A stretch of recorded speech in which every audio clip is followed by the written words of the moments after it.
अब जनाब इसमें बातें डालनी हमने और ये देखिए अरे भाई ये क्या इधर से ग्लास गिरना है। अच्छा हाँ जी हाँ जी हाँ जी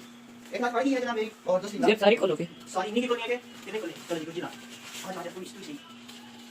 अब होने लग रहे जिस प्लान वास्ते इसने बुलाया है वो प्लान सारा कामयाब हो जाए बस चल उठते हैं अल्लाह अल्लाह चुप कर तुम अल्लाह अल्लाह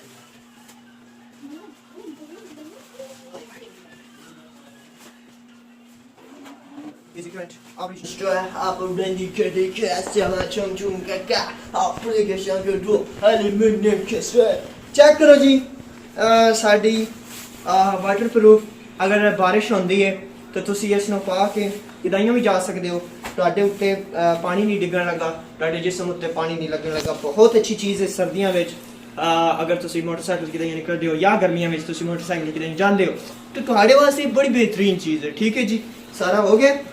मैंने कंफ्यूजन है केड़ी कंफ्यूजन है हाँ एक तो पानी बाहर नहीं जाना है और नहीं रे भैया इतना इतना पानी होता रहता है इसको कवर कर लेते हैं इसके ऊपर बड़ी बड़ी चीज़ें जनाब लगा लेते हैं ठीक है आपने टेंशन नहीं लेनी इसको इस तरह से कवर कर दिया जाता है ठीक है फिर पानी अंदर है नहीं नहीं जाता ओके जी कैमरा बंद कर दें